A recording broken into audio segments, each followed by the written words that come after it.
ఒక ఊరిలో రామయ్య అనే భూస్వామి ఉండేవాడు. అందరికంటే తానే తెలివైనవాడని అతడి నమ్మకం. తన కింద పనిచేసే నౌకర్ల మీద తెలివిని ప్రదర్శిస్తూ వారిని హేళన చేస్తూ ఉండేవాడు. ఒకరోజు రామయ్య పొలంలో ఉండగా పొరుగురి నుంచి ఒక వ్యక్తి వచ్చి, మీ బావగారు పంపించారని చెప్పి కోడికూర, ద్రాక్షరసం ఉన్న ఒక బుట్టనిచ్చి తన దారిన తాను వెళ్ళిపోయాడు. రామయ్య అటుగా వెళుతున్న ఒక నౌకరుని పిలిచి, దీన్ని జాగ్రత్తగా ఇంటి దగ్గరికి ఇచ్చిరా, జాగ్రత్తోయ్, మూత తీయకు, అందులో ఒక పిట్ట, సీసా విషమున్నాయి, పిట్ట ఎగిరిపోతే కష్టం అన్నాడు.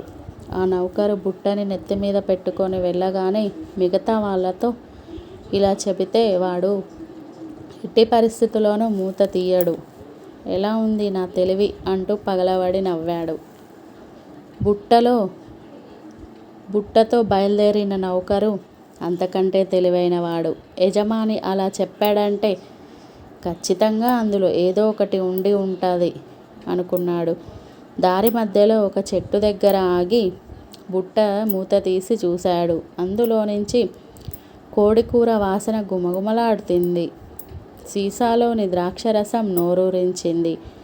అంతే, వెంటనే ఆ కూరను, ద్రాక్షరసాన్ని ఖాళీ చేసి హాయిగా నిద్రపోయాడు. పొలం పని పూర్తి చేసి ఇంటికొచ్చిన రామయ్యకు బుట్ట అందలేదని తెలిసింది. నౌకరు మీద కోపంతో అతడిని వెతుక్కుంటూ వెళ్ళాడు.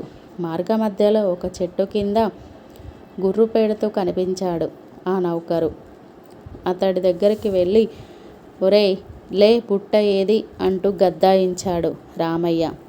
ఆ అరుపులకు మెలకువ వచ్చిన నౌకరు చటుక్కున లేచి, తప్పయింది దొరా, బుట్టలో పిట్ట ఎగిరిపోయిందేమోనని జాగ్రత్తగా పట్టుకొనొస్తూ ఉంటే కాలికి రాయి తగిలి తులానయ్యా, దాంతో మూత ఎగిరిపోయి పిట్ట ఎగిరిపోయింది. మీరు తిడతారన్న భయంతో చచ్చిపోదామని సీసాలోని విషం తాగేశానయ్యా, అయినా చావలేదే, ఎందుకనో అన్నాడు వినయంగా. చేతులు కట్టుకొని తాను ఎగతాళిగా అన్న మాటలు తనకే తిప్పికొట్టిన నౌకరు తెలివితేటలకు కంగుతిన్న రామయ్య ఏమీ మాట్లాడలేక ఇంటి దారి పట్టాడు.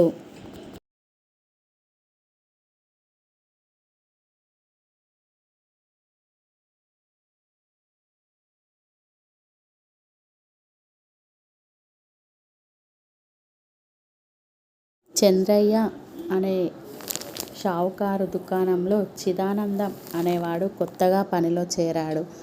ఒకరోజు అతడు చంద్రయ్యతో, అయ్యా, రేపు పనిలోకి రాలేను కాబట్టి సెలవు కావాలి అన్నాడు.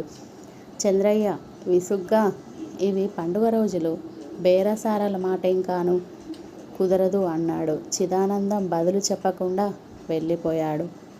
మరో 2 రోజులు పోయాక చిదానందం చంద్రయ్య దుకాణం తెరవక ముందే అతడి ఇంటికి వెళ్ళి, ఇవాళ పనికి రాను, సెలవు ఇవ్వమని అడగ్గా చంద్రయ్య విసుక్కుంటూ, ఇలా చీటికి మాటికి సెలవు అడగడం ఏమీ బాగోలేదు, దుకాణం తీసే వేళ అయ్యింది, పద అన్నాడు. ఇదంతా చూస్తున్న చంద్రయ్య భార్య అతన్ని సైగ చేసి పిలిచి నెమ్మదిగా, ఇంతకు ముందున్న పనివాడు చెప్పా పెట్టకుండా సెలవు పెడుతున్నాడనే కదా పనిలో నుంచి తీసేసింది, ఇతడికి ఒకరోజు సెలవిస్తే కొంపే మునిగిపోతుంది కదా అన్నది. చంద్రయ్య నవ్వుతూ, నువ్వన్నది నిజమే అంటూ వెళ్ళిపోతున్న చిదానందాన్ని వెనక్కి పిలిచి, నువ్వు సెలవు అడగడం, నేను ఇవ్వడనడం, నువ్వు మాట్లాడకుండా వెళ్ళిపోవడం చూస్తుంటే అది నీ విధేయత అనుకోవాలా, లేక నిజంగా సెలవు కావాల్సి అడుగుతున్నావా అన్నాడు. అయ్యా, నాకు కావాల్సింది మీరు సెలవు ఇవ్వననడమే అన్నాడు చిదానందం. అతని సమాధానానికి చంద్రయ్య భార్య అవాక్కయ్యారు. చిదానందం వాళ్ళతో, మొన్న సెలవు అడిగింది పొరుగురు పుట్టింట్లో నా భార్యని దిగబెట్టి రావడానికి. ఒకసారి అక్కడికి వెళ్ళిందంటే ఆమె ఒక పట్టాన తిరిగి రాదు.